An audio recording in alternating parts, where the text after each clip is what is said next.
भाजप भाजप स्वाभाविक आहे, त्यांच्याकडे पैसा होता, त्यांच्याकडे पूर्ण ताकद होती, पण भारतीय जनता पार्टीचा एक लक्ष होता पूर्ण महाराष्ट्रामध्ये, त्यांना शिवसेनेला संपायचं होतं. एकनाथ शिंदे साहेबांची शिवसेना संपायचं होतं, म्हणून त्यांनी ऐन वेळी जे अलायन्स ब्रेक केला ते त्यांच्या लक्ष्यमध्ये ते कामयाब झालेले आहे. आता शिवसेना आमच्या मागे आहे. त्यांचा एक मंत्री, पालकमंत्री, आमदार, खासदार, 4-6 आमदार आहे ना त्यांचे, काय उपटले? एमआयएमच्या बाबतीत तुमच्या जे सभा व्हायची त्या सभेमध्ये फक्त एमआयएम ओवैसी, इम्तियाज जलील, आता लोकांनी तुम्हाला उत्तर दिलेले आहे. आणि ज्या बाबतीत तुम्ही बोलायचं ना की एमआयएम जातीवादी पार्टी आहे, आज हिंदू महिलांनाही सुद्धा आम्ही निवडून आणलेले आहे, दलित समाजाचे लोकांना आम्ही निवडून आणलेले आहे, एसटी समाजातील लोकांना आम्ही निवडून आणलेले आहे.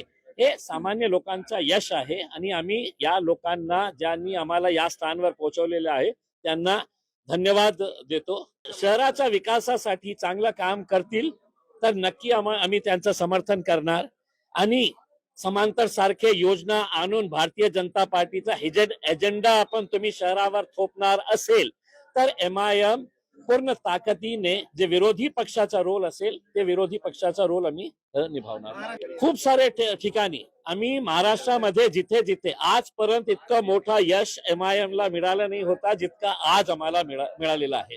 गोवंडी सारख्या ठिकाणी आम्ही 4 सीट जिंकलेले आहे, मुंब्रा सारख्या ठिकाणी 5 सीट्स आम्ही जिंकलेले आहे, धुलेमध्ये आतापर्यंत आम्ही 8 सीट जिंकलेले आहे, बहुतेक तिथे आम्ही 15 सीट जिंकणार आहे. अमरावतीमध्ये आम्ही आतापर्यंत 9 सीट जिंकलेले आहे, अकोलामध्ये 3 सीट जिंकलेले आहे, जालनामध्ये 2 सीट जिंकलेले आहे, अहमदनगरमध्ये 2 सीट जिंकलेले आहे, नांदेडमध्ये आतापर्यंत निकाल आलेला आहे 6 सीट जिंकलेले आहे, तिथे आम्ही 10च्या वर जाऊ शकतो आम्ही. आणि मालेगाव आणि सोलापूरचा निकाल आलेला नाही आहे.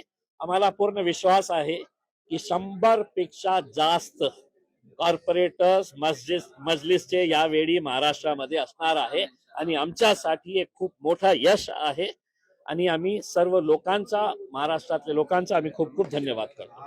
तर काय हे की ओवैसी साहेबांनी जेव्हा आले होते इथे, मी त्यांना स्पष्टपणे सांगितलं होतं की त्यांचा विश्वास असा होता की आपण 10-12 सीट्स यावेळी जिंकू शकतो.